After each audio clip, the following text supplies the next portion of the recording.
Já aproveito que você tá aí, vamos falar sobre os protestos que aconteceram na noite de ontem, né? Não foi nada fácil aí a noite da torcida Coxa Branca, que tá cansada. Pois é, TT, logo depois da derrota do Coritiba para o São Paulo, 8ª seguida no Brasileirão, igualando o recorde de 2005, né? Pior sequência do Coritiba na história do Campeonato Brasileiro.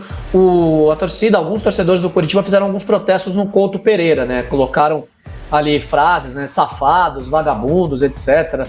Imagens do Arthur Moraes, do Glenn Stenger, do presidente da associação hoje do Coritiba, ainda, né, fora Glenn, fora Arthur, fora Amodeu, né, o CEO da SAF. E aí a gente tem aí as imagens, quem está no YouTube com a gente está acompanhando, né, as fotos do vandalismo, que é uma espécie de vandalismo, né, não dá para também passar pano mesmo a situação do Coritiba estando muito complicada no Brasileirão. E o nosso Pedro Talim, colega da RIC TV, foi ao Couto Pereira hoje de manhã, fez uma reportagem bem legal sobre o que aconteceu lá no Couto. Vamos acompanhar para a gente entender um pouquinho mais sobre isso.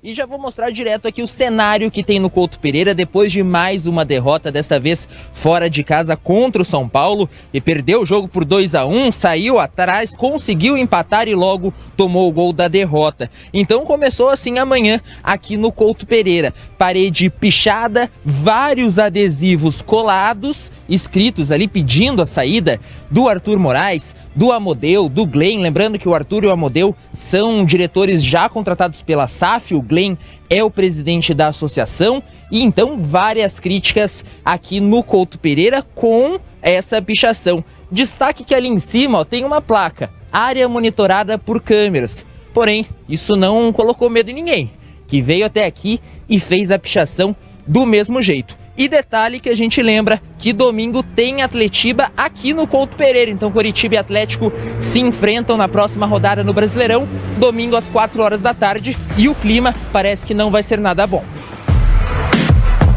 Muito triste, né? A gente vê frases como vai morrer e a porrada vai rolar. Tudo bem, é uma situação ruim do time no Brasileirão, mas é futebol, né, gente? A gente não pode esquecer disso. Não dá nunca para passar pano para violência, e isso é uma violência, é uma ameaça direta aos responsáveis, né, pela fase do Coritiba. Mas aí, isso aí não faz parte do futebol, isso é coisa de bandido, e isso tem que ficar registrado aqui pela nossa audiência. E o que mais deixa também, certa forma, aflito. Ó, quem chegou aqui? Oh, grande Linhares Júnior, boa tarde. Veio pra pagar o almoço? Chegou cedo pra amanhã? Tarde, Veio pagar o almoço, eu acho. E adiantado pro programa de amanhã. Segunda-feira. Não, pro de amanhã, né? Já tá adiantado já. Amanhã eu não venho. O que mais deixa, de certa forma, uma situação meio complicada de você pensar, claro, além do vai morrer, né, e tal, porrada vai rolar e tal, beleza? Mas tinha um 2009 e um ponto de interrogação, né? Em 2009 foi onde aconteceu toda aquela situação, né? Aquela tragédia da invasão ao campo, né? Isso aí vai ser o seguinte, né? A tendência, de repente, é jogar a Série B lá em Joinville daí, né? Exatamente. Foi em 2010, né? Como aconteceu em 2010. Exatamente. A torcida tem que pensar nisso também, nesse momento, né? Boa tarde a todos aí. Porque assim, o Coritiba tem aí uma sequência, agora são quantas decisões? 14, 14. Né? 14 decisões, né?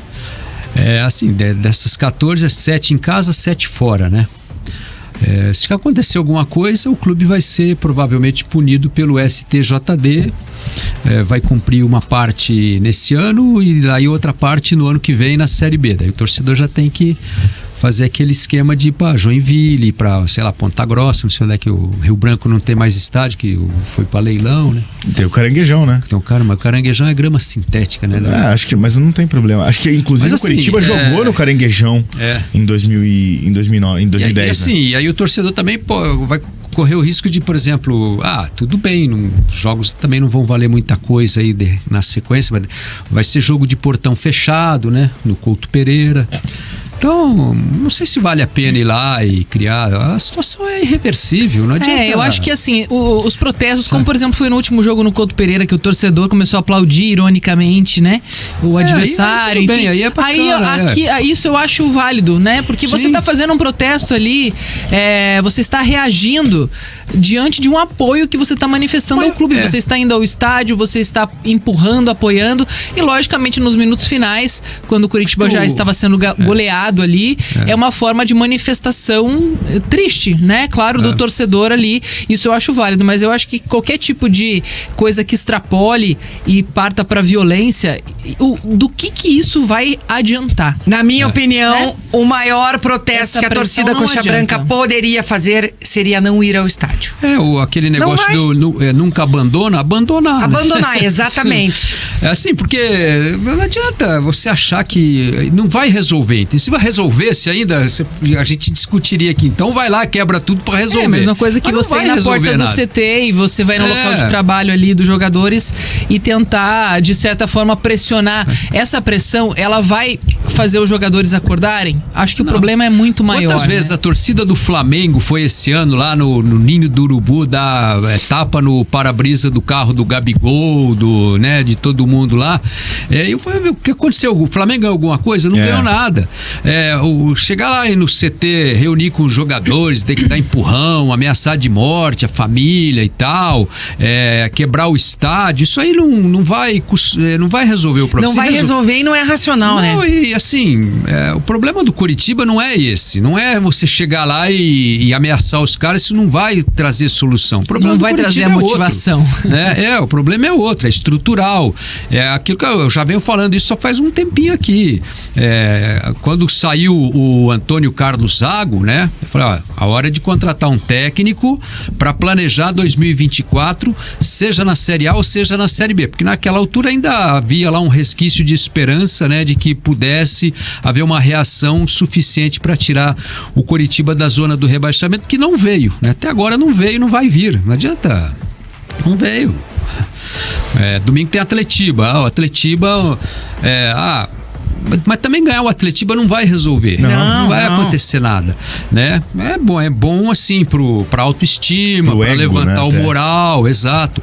Como pelo evento esportivo. Como eu acho assim que ontem, por exemplo, entrar pra história, que ganhou mais um Atletiba. O Thiago falou na entrevista dele, né, que tinha que manter o nível, né, do jogo de ontem pro Atletiba. Ele falou na entrevista, tá gravado sim, aí, eu sei, pegar a fita aí. o Ale colocou. Então, manter o nível de ontem, né? Pô, então... Aquela figurinha, você falou isso mesmo? Não, assim, mas acho assim que o resultado até, a gente comentou, né, ontem também aqui, né, que seria importante o Coritiba tentar, por exemplo, pelo menos empatar a partida lá no Morumbi, pra vir assim com outro, né, outro ânimo pro Atletiba. Perdeu só de 2-1, né, dá pra dizer assim, porque dos últimos jogos foi 5-1, 4-2. Será que manter o nível é isso? Sabe o que eu queria que o departamento de comunicação do Coritiba respondesse? Eu queria saber quantas pessoas já cancelaram o sócio torcedor. Não vão falar isso nunca, né? Mas eu queria saber, eu conheço vários. Mas eu acho assim, a comunicação do Coritiba, ela já não existe blindada. mais, né? O Guilherme... Bom, é só vocês verem que não existe mais coletiva desde a entrada da SAF, desde o momento ruim, não tem mais presença da imprensa no CT. O Coritiba vira um Atlético, a diferença é que o Coritiba é o último, o Atlético é o sexto, gente. Guilherme Dantas perguntando, Linhares, e aí hoje, Boca Juniors ou Palmeiras? Qual o teu palpite? Palmeiras. Olha aí. E o Marcos Vinícius Gusto tá dizendo que o Linhares não consegue ficar longe dos pupilos. Eu gosto de apostar em empate, né? Acho que empate porque o jogo já começa empatado, né? Então, a tendência é alguém tem que fazer gol e tal, né? Ontem eu achava que ia ser empate o jogo do Inter e Fluminense foi, né? A gente registrou aqui que você Corinthians também, cravou, né? Falei, vai ser empate. Que você acertou. Eu estava escutando ele no carro. Que bom. Obrigada pelo carinho da audiência. Mas daí vocês quiseram me detonar por causa do defensa que não fez a parte. Porque foi da altitude, né? Altitude também, né? Mas fica tranquilo que a gente Mas você sabia disso ontem, a altitude não chegou na hora do jogo só. Mas vocês vão ver que vai haver uma reversão lá. Fica tranquilo que a gente não te detonou, Lá porque em você pediu o defensa. Vitor Luiz de titular e ele fez o pênalti, tá?